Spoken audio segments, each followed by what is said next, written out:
welcome. My name is Jeannette Sanger, and I'm a trustee of this wonderful library, the oldest library in the city, the former Library of Congress, where George Washington took out books, and a lot of eminent people. And so I'd like to encourage you all to donate generously to the library, because your membership just covers a small fraction of the costs.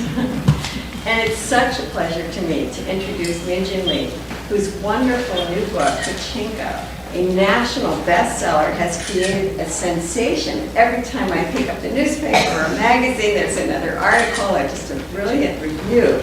And I even see it in airport bookstores. The most exciting place of all. It's a Costco. And I met Jin 10 years ago when her debut novel, Free Food for Millionaires, also a bestseller, came out, and we became fast friends. Jin went to Yale and attended law school. After working as a lawyer for several years, she became a full-time writer and has received numerous prizes and awards, and her fiction has been featured in many places. She has written articles on books, travel, and food, which have appeared in many magazines and newspapers, and she has lectured widely about writing, politics, and film. From 2007 to 2011, she lived in Tokyo, Japan, and now she lives in New York City with her family. Pachinko, Jin's lyrical, gorgeous, and haunting novel, tells the tale of the overlooked history of the ethnic Koreans in Japan. Like a 19th century novel, the reader is swept away into this 100-year family saga describing the brutal life of Koreans in Japan, and makes us care deeply about her characters. The London Times described it as expansive, elegant, and utterly absorbing. When I was reading The Galley, I got the feeling that I used to get at Books & Company once every couple of years, almost a toe-tingling experience. I was like, oh, this is really good book. This is good. And then I would have put it in the window in a huge pile, put it by the cash register. Everyone would have had to buy it, and would have sold a lot of copies. Anyway, now let us welcome Jin Lee.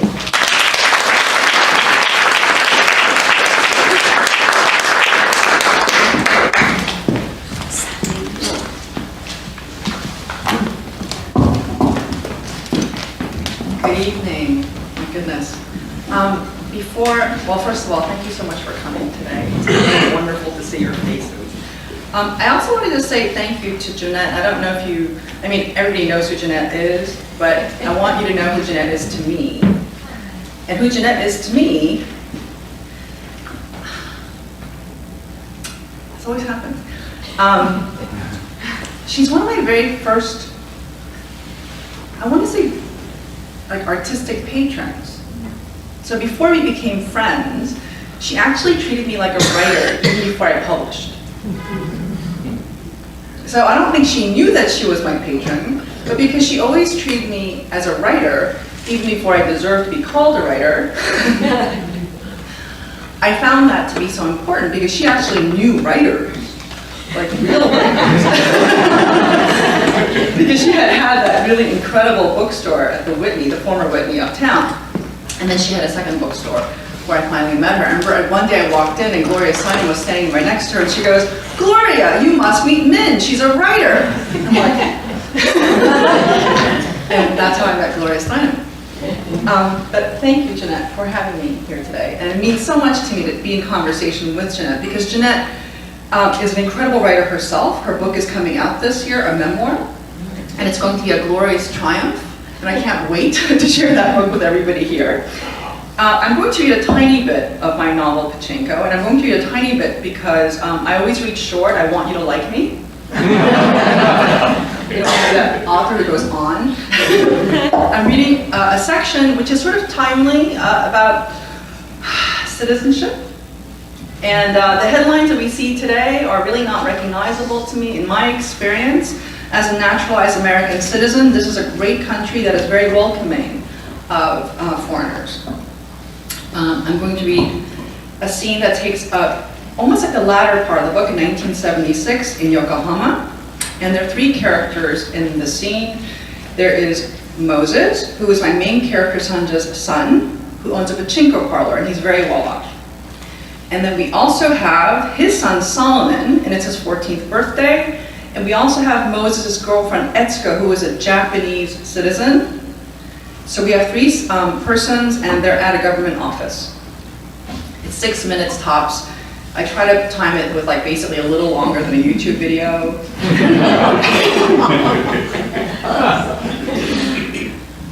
The Yokohama ward office was a giant gray box with an obscure sign.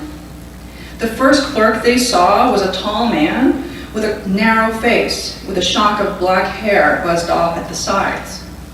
And he stared at Etsuko shamelessly, his eyes darting across her breasts, her hips, and her jeweled fingers. She was overdressed compared to Moses and to Solomon, who wore white dress shirts and dark slacks and black dress shoes. They looked like the gentle Mormon missionaries who used to glide through her village on their bicycles when she was a girl. Your name? The clerk squinted at the form that Solomon was filling out. Solomon, what kind of name is that? It's from the Bible. He was a king and the son of David, and he was a man of great wisdom. My great uncle named me. And the boy smiled at the clerk as if he were sharing a secret. He was a polite boy, but because he had gone to school with Americans and other kinds of foreigners at his international schools, he sometimes said things that a Japanese person would never have said. Solomon, king, great wisdom. Koreans don't have kings anymore. What did you say? Etsuko asked. And quickly, Moses pulled her back. And she glanced at Moses. His temper was far worse than hers.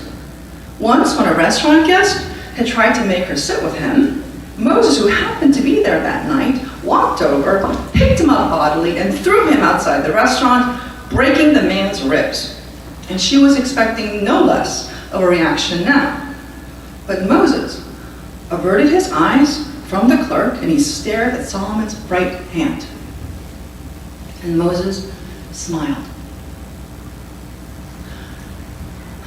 Excuse me, sir. We're in a hurry to return home because it's the boy's birthday. Is there anything else that we can do? Thank you very much for understanding. And confused, Solomon turned to Etsuko and she flashed him a warning look. And the clerk pointed to the back of the room and told Moses and Etsuko to sit down. And Solomon remained standing opposite the clerk. And in the long rectangular room, shaped like a train car, with bank teller windows running parallel along opposite walls, half a dozen people sat on benches, reading their newspapers or manga. And Etsuko wondered if they were all Korean. And Moses sat down, and then he got up again. And he asked if she wanted a can of tea from the vending machine. And she nodded yes. She felt like slapping the clerk's face.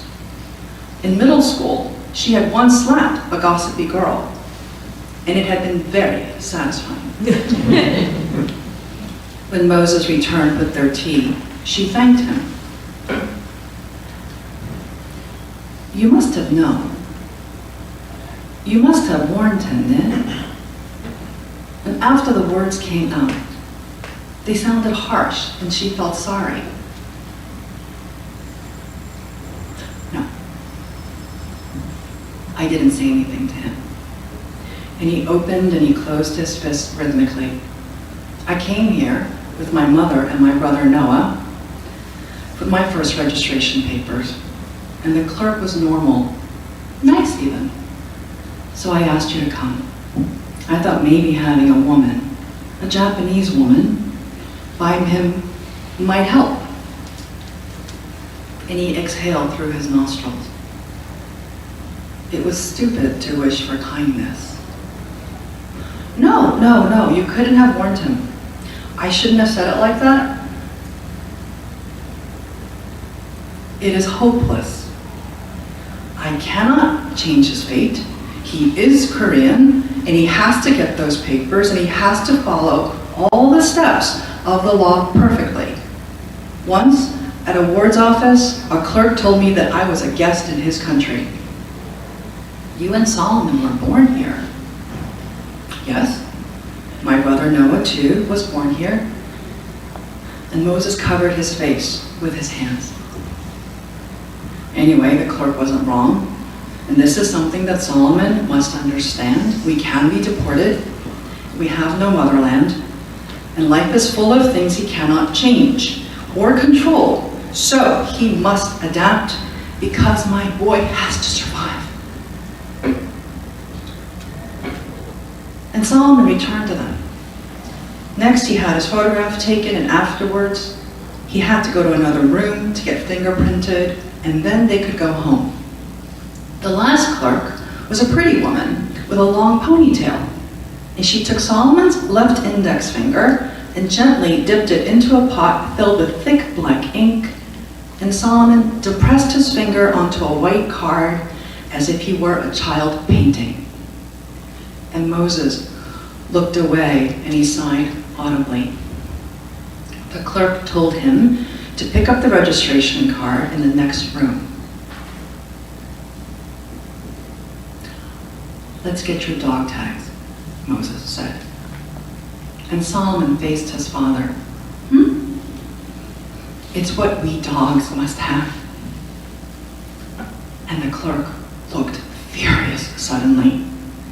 The fingerprints and the registration cards are vitally important for government records. There's no need to feel insulted by this. It is an immigration regulation required for foreign. And Etzko stepped forward. But you don't make your children get fingerprinted on their birthday, do you? And the clerk's neck turned red. My son is dead. And Etzko bit her lip. She didn't want to feel anything for the woman, but she knew what it was like to lose your children. It was like you were cursed, and nothing would ever restore that desolation in your life. Koreans do a lot of good things for this country, Etzko said. They do the difficult jobs the Japanese don't want to do, and they pay taxes and obey laws, they raise families, and they create jobs. Ukrainians always tell me that. And Solomon blurted out, she's not Korean. And Etzko touched his arms. And the three of them walked out of the building. And she wanted to crawl out of the gray box and see the light of outdoors again. She longed for the white mountains of Hokkaido, and though she had never done so in her childhood, she wanted to walk in the cold, snowy forests beneath the flanks of the dark, leafless trees. In life, there was so much insult and injury, and she had no choice but to collect what was hers. But now, she wished to take Solomon's shame and add it to her pile, though she was already so overwhelmed. Thank you.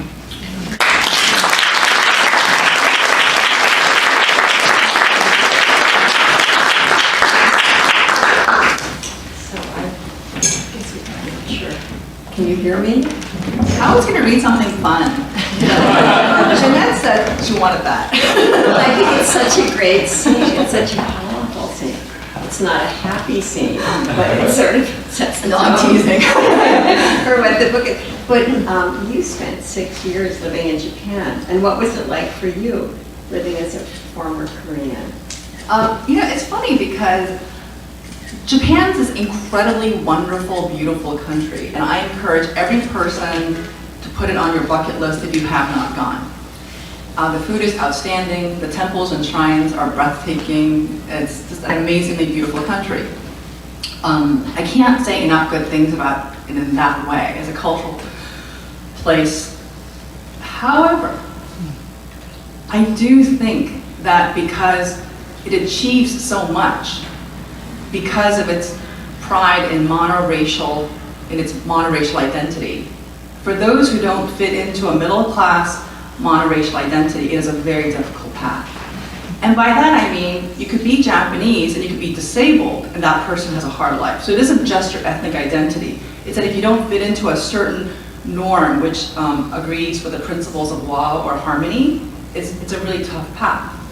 So how did they express this to you, or what? You know, it's funny because I was insulated by privilege. So my husband had a fancy job, and that's one of the reasons why we went to Japan. And so we had an apartment that was paid for, private schools that were paid for. So in many ways, like, we had a kind of ease because we're in this sort of bubble.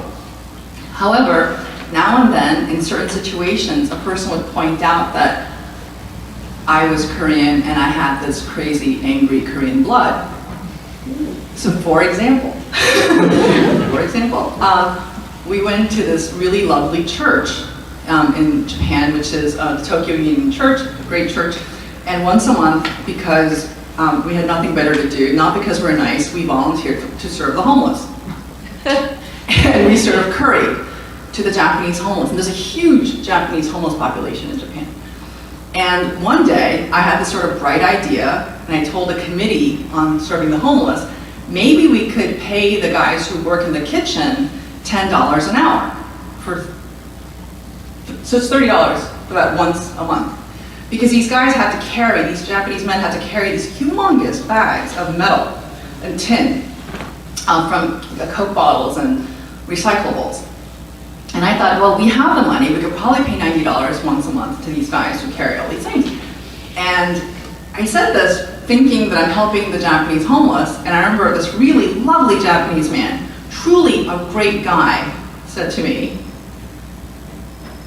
"You Koreans are always complaining." It's that Korean blood of yours.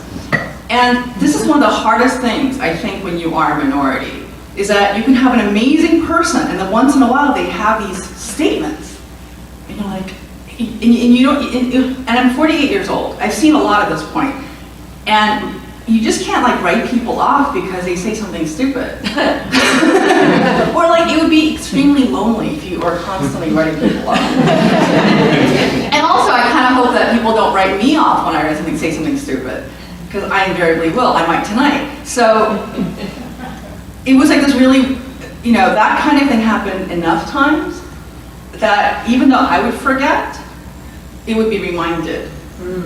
So that happened. Interesting. Now, you write a lot about religion in your book, and especially Christianity. So please tell us how that relates to Korean history, and also about your upbringing.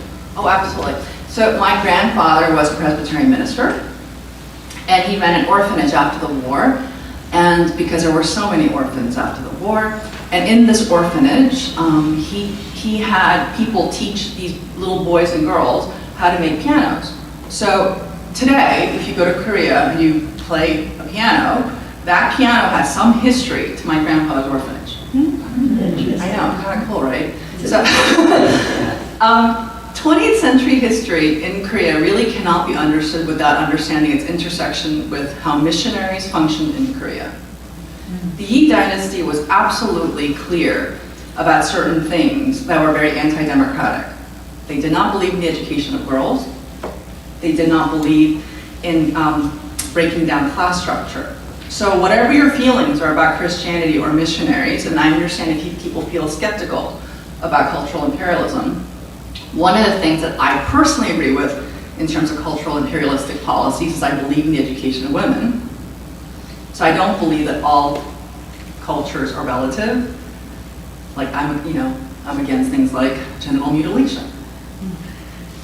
And I'll be very clear about that. But going back to Christianity, which is so important in understanding Korean history, it infuses everything. Like every major university in Korea has its history in missionaries.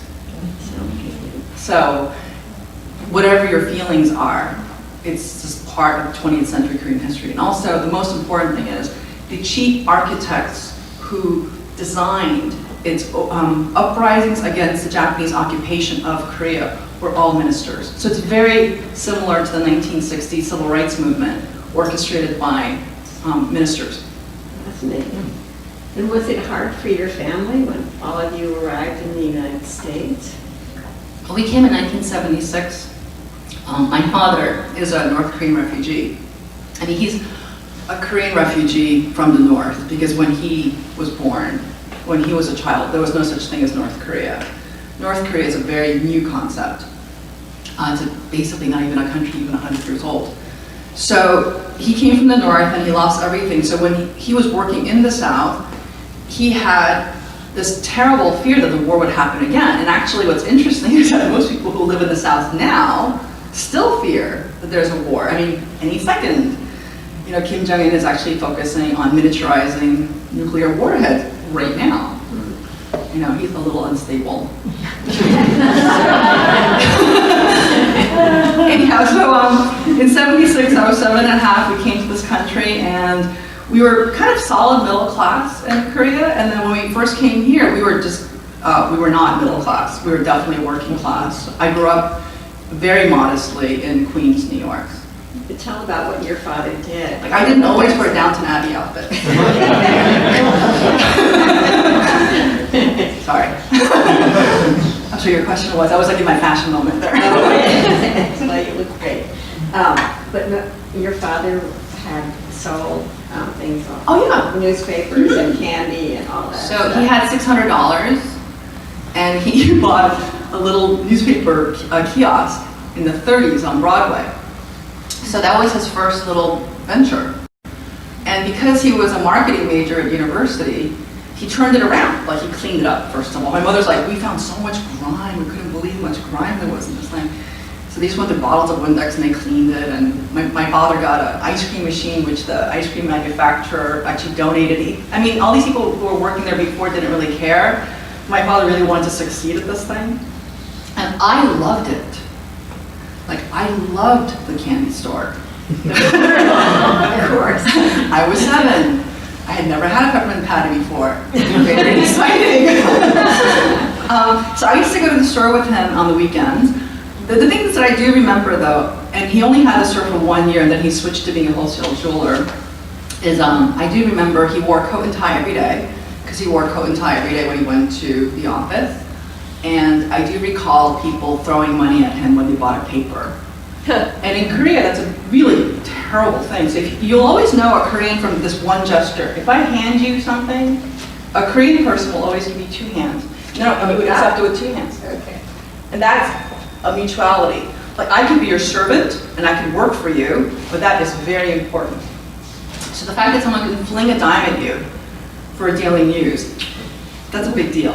And I saw that happen to my father quite a lot. And even as a little girl, I remember thinking, that was not cool. I learned recently that you were diagnosed in high school with the liver disease. Mm-hmm. And I was wondering, and I'm so glad that you're now completely cured. I'm thanking now, I'm very well. But how did this affect you in your life as a writer? Oh, I wouldn't have been a writer if I wasn't sick. Because I'm chicken. Like, the idea of poverty, of choosing poverty or not having money, is really not logical if you grew up lower middle class. But I think that because I was told so early and so often that I would die young, I'm fine. But I had it for about 20 years and I got gradually more sick. That I thought that if I was going to have an early, I don't know, demise, I thought that I would like to do something that was important. So I thought, I know, I'll write a book. But it took me 11 years to write my first book. I mean, to publish my first book. Tell the story about when you went to the writers' conference and all the other people were on scholarships. I know. It's so embarrassing. Yeah, we're going to talk about all the sad things today. No, I'm teasing. No, I'm teasing. It's I wrote an essay in LitHub. So if anybody here is a writer and it's taking you a long time, and if you want to feel better about yourself, read the essay because you're like, I'm not as big of a loser as Minjin is. But you'll feel immediately better. So I thought, so right after I had my son, I nursed for a year, and I thought that for my big splurge, like, you know how some people get push presents? Like, I got $1,000 and I got to go to Tennessee. to go to this writers conference called Swanee. And the Swanee Writers Conference was hard to get into, but then they have a tiering system. It's sort of like North Korea. And I was like at the very, very bottom. And so the top people go for free, and like if you're somewhat accomplished, like your name would be, like Jeannette would go for free because it would be like Jeannette Watson, you know, scholar of Tennessee Williams, blah, blah, you know, law, and she'd go, let's say, you know, like 10% off. And then you get up, you'd only have to pay like $50 and you'd go. I had to pay the whole thing, which means you would just say, Jin Lee, and a lot of white space.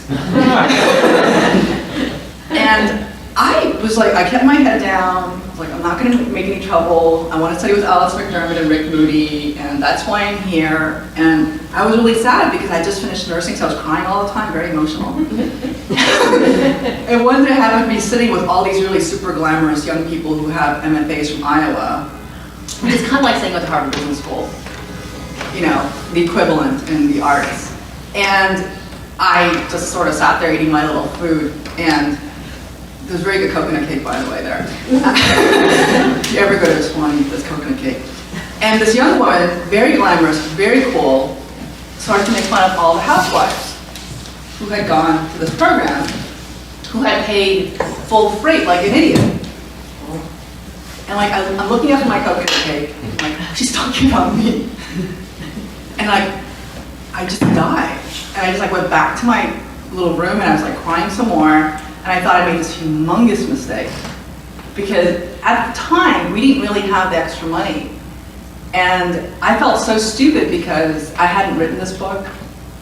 So, there is a happy ending. But, you know, even if you were a housewife, people look down on you. People would say, what do you do? And they say, I stay home and take care of my baby. Then you were totally shunned and everyone turned the other way. That's true. No, my favorite is when I used to go to these really nice parties and my husband would take me because he needed a date. And I meet all these glamorous people in New York and they would say things like, oh, so what are you doing? And I would say, well, I'm sort of working on a book. And they would go, oh, what kind of book? And I would say, fiction. And they just look at you and they go, well, I don't read fiction. You just want to die. Like, you just want to die. So you go to the bathroom again, you start to have a cry. You know, hopefully your husband takes you home. So, well, I'm going to ask you some more happy questions. Okay, go and then ahead. we can go back to, you know, really sad. But when you were a child... It's funny now, but I think at the moment, like I just, you know, tragic. I should have called you, Jeannette. Yes, I've been there. When you were a child, what books did you like to read? Oh, I love Dickens. So when I was, well, first of all, I didn't know how to read or write or speak English because I came here when I was 7.5. So I pretty much learned how to do all those things at public libraries. So Did that's... your parents speak English? Not really. My father learned English a little bit by running errands for GIs during the war. He's very good with languages, so he read a lot of dictionaries and he'd be able to sort of pick up things. So he speaks fluent Japanese and Korean, and he basically learned a little Russian and English from dictionaries. And my mother, she's very precise, so she doesn't like to speak because she doesn't want to make mistakes. So we grew up not talking, and then also I have this problem where I didn't really start talking until I was almost in high school. So this can be verified by my family. I took all these speaking classes because everybody was very worried about me. Well, like Einstein, he didn't speak. Yeah, that must be it.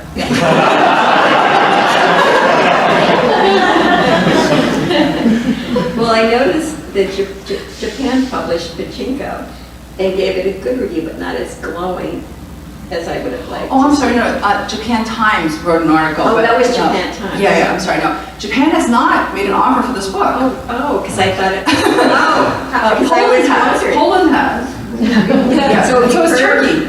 Have you heard anything from the Japanese? No, but also I got, I'm probably getting in trouble because this is recorded, but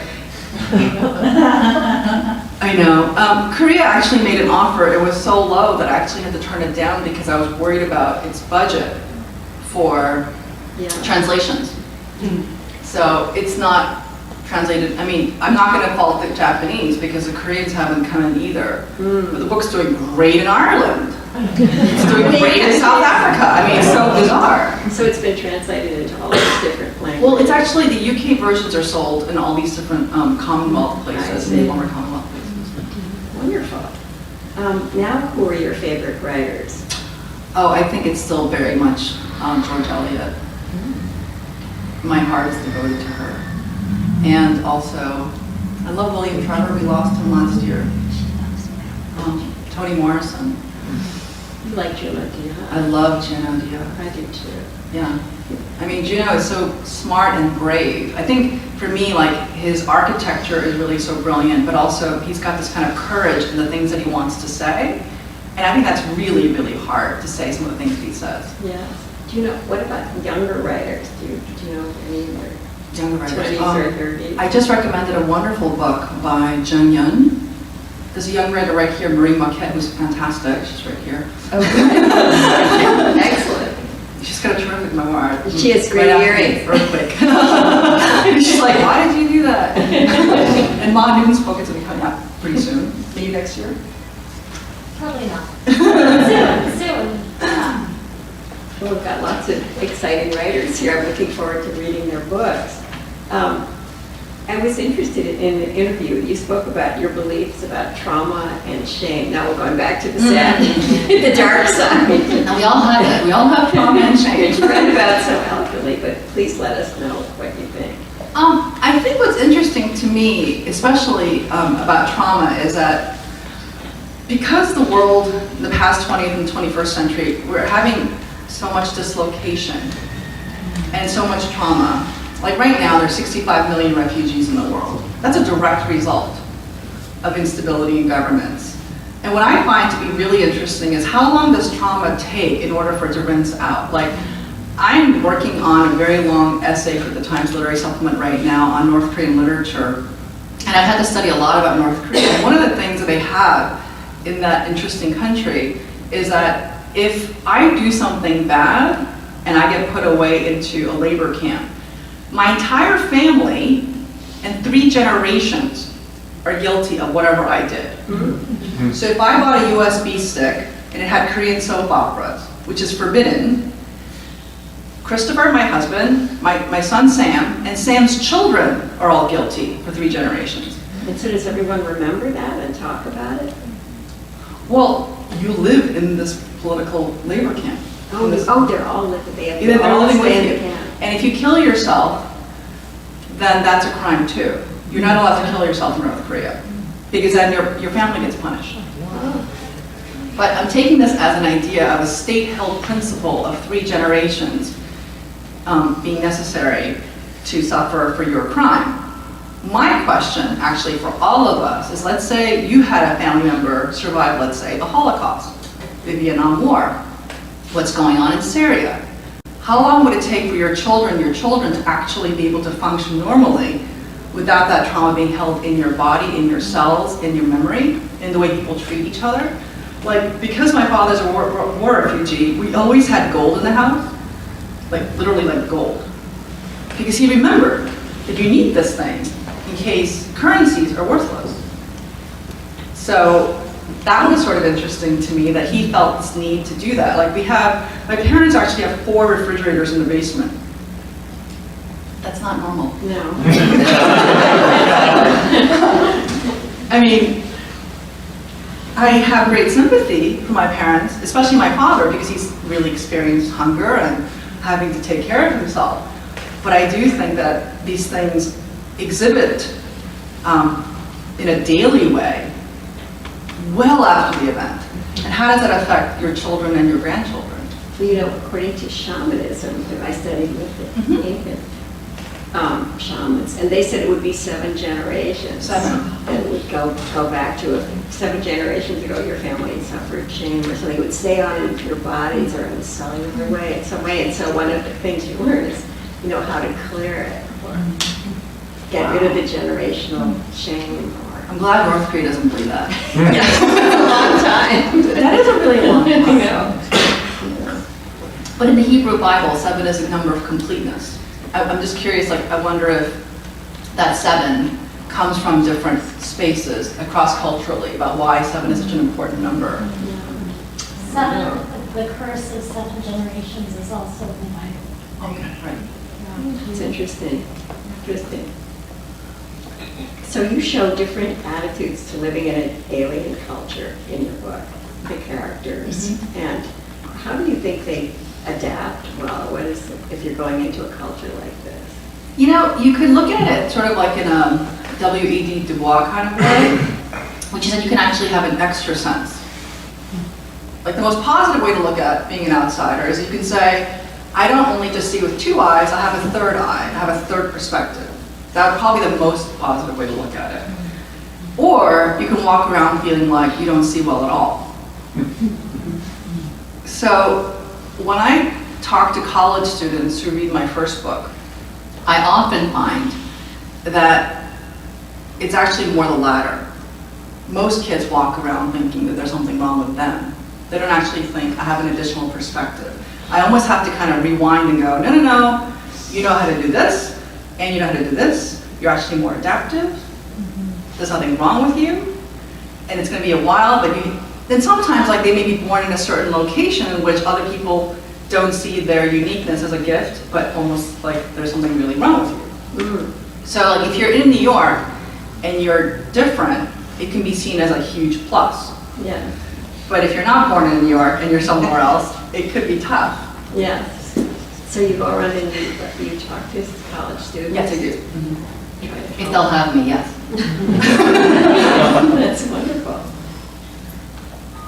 Oh, so your story is kind of a universal story about immigrants and struggling to adapt, and it's so relevant to what's happening in the world today and our recent treatment of Muslims. And would you please talk about this? Oh, you know, it's funny because I got the idea for this book in college. I went to a lecture that an American missionary had, and I didn't want to go. My friend asked me to come, and nobody wanted to go. Just think about it, you know. You're 19. Why would you want to go? But then I didn't want to go to my class more, so I went to the lecture.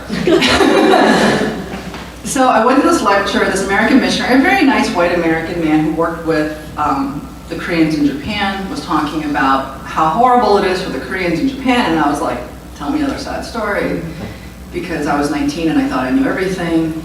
And all of a sudden he talked about this one little boy in his parish who was 13 years old, and he climbed up to his apartment building and then he jumped off to his death. And his parents were devastated, and they went through his things and they looked through everything, and they found his middle school yearbook in which his classmates had written, "Go back to where you belong, you smell like kimchi," and they wrote the words, "Die, die, die." And the boy did. And of course the parents were born in Japan, the little boy was born in Japan. And that story really shook me.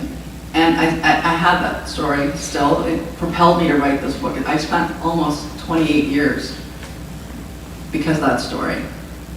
But I have to tell you that the reason why I think that story disturbed me so much is because in my experience, as somebody who came to this country at 7½, I've had nothing but encouragement from most Americans.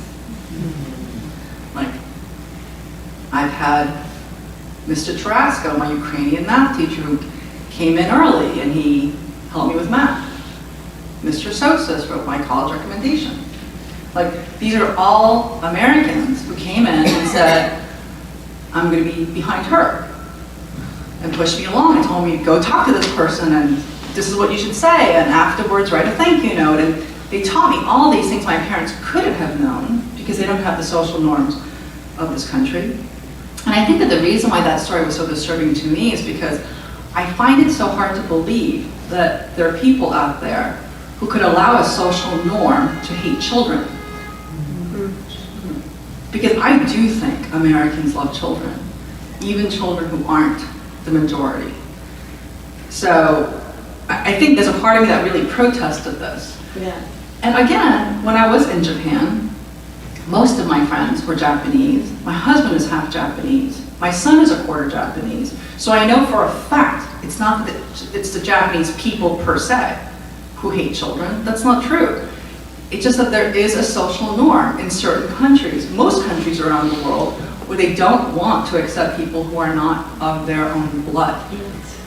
It's not just Japan. I mean, Koreans are very, very hard on people who are outside too. So that's something that I think we all fight against. No, I was talking to a friend recently, and well, no, not really a friend, but she was saying it's so important to have barriers, you know, here and in France, and keep all the, you know, immigrants out. Is she here? No, she's teasing. But anyway, well, I'm glad you had positive thing about the Americans and how everyone Well, was. you know, it's funny about that homeless dinner that they had at this church, is that everybody who served were Americans. That's so interesting. So if you see Japanese homeless people at this curry dinner at the Tokyo Union Church, you'll see homeless people wearing like Whistling Creek golf shirts. Why? Because some expatriate husband donated a shirt, and the homeless guy is wearing it. And you're kind of like, I don't get it. But it makes sense. And as a matter of fact, I think the history of American voluntarism is actually so long and so rich. It's very normal for Americans to think that on Thanksgiving to go out there and serve people, or to spend once a month, you know, teaching a poor kid. Like, that's very normal in America. It's not normal in other countries to help people who aren't related to you. So I think in that sense, there's a lot of reasons to feel very good about being American. Yeah. Well, thank you. Now I think it's time to open up the floor to questions. I'm sure people would like to ask. And we have prizes. Yes, we have a question. No, we actually have prizes because if you play Pachinko, you get a prize. Okay, well, Lori over here. Yeah, I have a question. I really am looking for, I just bought the book and I'm really excited about reading it. Thank you for buying the book. I'm very excited about it. But you had mentioned how your teachers welcomed you, and do you, I don't feel very positive these days about welcoming anybody. New Yorkers, or in most ways, are much more generous. But I'm wondering, do you think that that was very unusual for you to be welcomed by these, and the people you were talking about sound like they had foreign names, so were they first generation American, second generation? Was it exceptional in your area?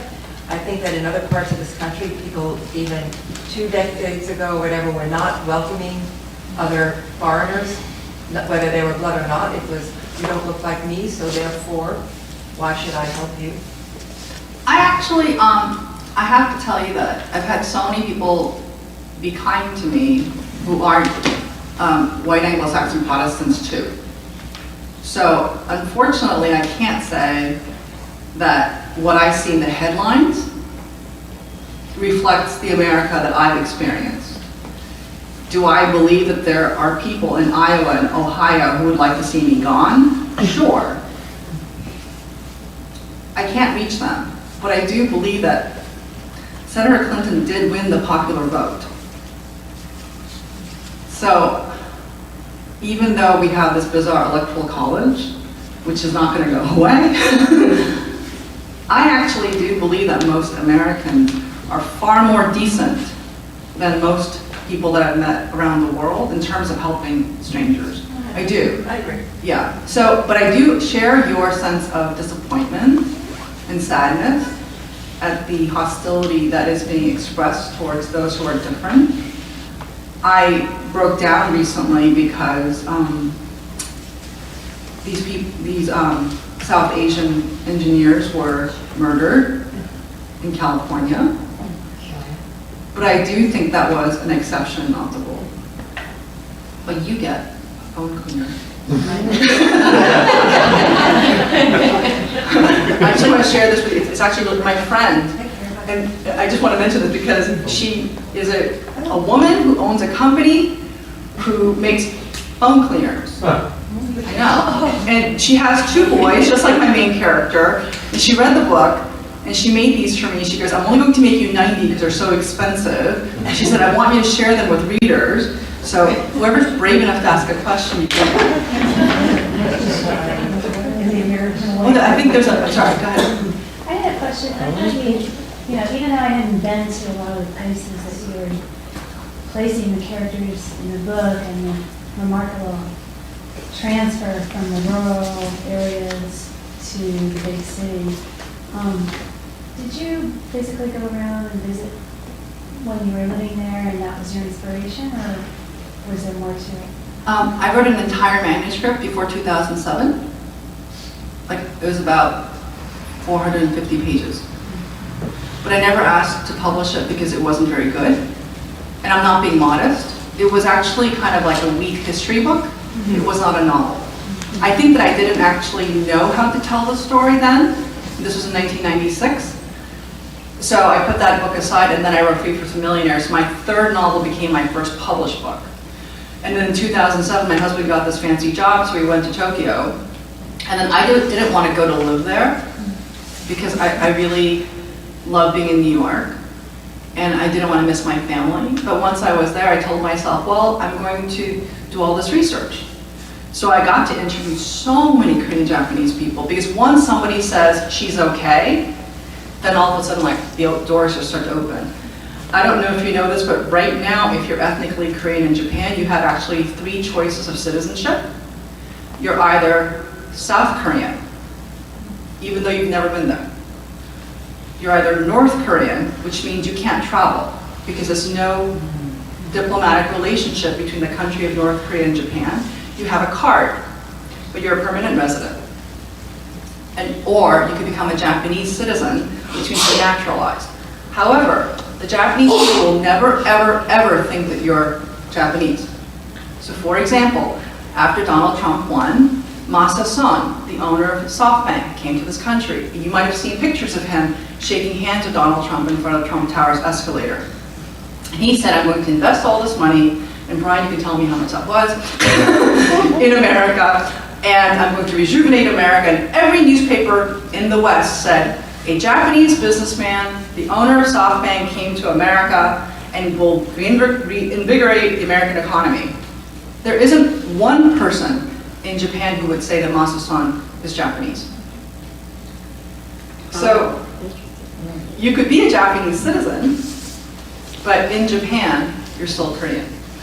And with that come all the negative connotations, because Koreans are supposed to be lazy, criminal, unreliable, aggressive, and untrustworthy, etc., etc. Especially the criminal aspect, that comes out quite a bit. But here, have a phone cleaner. I'm sorry, you were asking.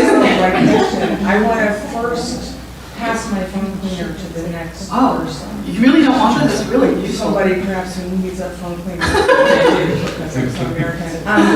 I love the book, and I was very struck by the opening, how much it reminded me of Tessie D'Urberville. Oh, I love Hardy. I absolutely love Hardy. So I wonder if you would just spend... I even like Jude the Obscure. That's how much Hardy I like. I know, but it's so good. I know, I love Hardy. I know. I'm sorry, talk to me. Go ahead. But anyway, I just wondered, and you talked about Dickens, I just wondered if you could spend a moment saying, if we're going to call that classical literature, how that influenced the book. Oh, you know, it's really funny because I always talk about all the authors that I like, and people are like, oh, Minjin, you like all the classics, all the greats. Yeah, and I always just think, actually, those guys knew how to plot. So if you find when you read Pachinko and you can keep going, it's because I learned how to plot. And I learned how to plot from those guys who actually wrote for newspapers. All the 19th century authors wrote for newspapers. They had to sell a newspaper every week. They were paid by the word. I don't get paid by the word. I wish I were. I know, I see these authors coming out with these 175-page books, and they charge $27, and I read this 500-page book, and I'm like, gosh, it's so unfair. It took me forever. George Eliot, Dickens. Charlotte Bronte, I think Jane Eyre is my favorite book on the entire planet. It's right up there, because Jane is my girl. Are you sure you don't want to talk? I'm sure. I'm a generous American. Marie. I have a question. Yeah, it's Marie. I want to know if you played Pachinko and if you became good at it, and if you did the mechanical version or the electronic version or all of the versions, and was it frustrating? And You know, I did play Pachinko. I interviewed many, many Pachinko parlor owners. And I even went to the back room where they counted money, where they have vaults. And it's amazing how much money people can make in that business. It's like breathtaking. I played the ones that you can actually make a difference. You don't just like sort of sit there, you have to kind of hold a dial. And I wasn't doing it very well, so this sort of older gentleman, very friendly, put his hand over mine and kind of helped me do the thing. But I ended up winning 15,000 yen, which is a lot of money. It's like 150 bucks now, sort of. But I think that the owner was controlling it and wanted me to win. I do. I actually think that was not a fair thing. So I didn't actually play again. I just continued to interview. But it's not the sort of thing that I would like because I'm very comfortable in quiet spaces. I'm an introvert that can perform to be polite. So I really need things to be quiet all the time. So it's really hard for me to be around a lot of noise. But I do think that when I interview people who love to play pachinko, they told me that they love the noise. They actually love the din of it because Japan is so quiet, as you know. Like when I used to be on the subway in Tokyo, I used to think everybody's depressed. Because it's like, and if you actually said anything too loudly, people would go. So I thought that must be the contrast. People live in smaller spaces, perhaps they want to be intimate but not intimate. And there's a lot of different explanations we can say why people love pachinko, but I don't know if you know this, but it's a $203 billion business. So it's twice the export revenues of the Japanese auto industry. And they make cars like Toyota, Nissan, and Honda. So it is actually a big chunk of the Japanese economy. 1 out of 11 people in Japan play it weekly. And it is dominated in terms of ownership by the Korean Japanese. We only have time for one more question. Oh, we have a question back here. Somebody who taught a lot of Japanese women who were wives of businessmen here in New York who taught them English found that when their husbands' terms were up and these women had to go back with their husbands to Japan, most of them were very sorry to leave a place where they had a lot more freedom to do whatever they pleased and didn't feel that they were being watched by their mothers-in-law or anybody else in society. While you were in Japan, what did you see about the sense that women had about their own place? And did you see any difference between the pure Japanese and the Japanese Korean women and the two cultures that they had each grown up with? Oh, that's really an interesting question because you're really asking a question about gender. Yes. Right. And one of the things that was really interesting for me is that in my life in New York, I actually have male friends and colleagues. And it's not in any way romantic. And people actually, like if you go to a dinner, it's not just women, it's not just men.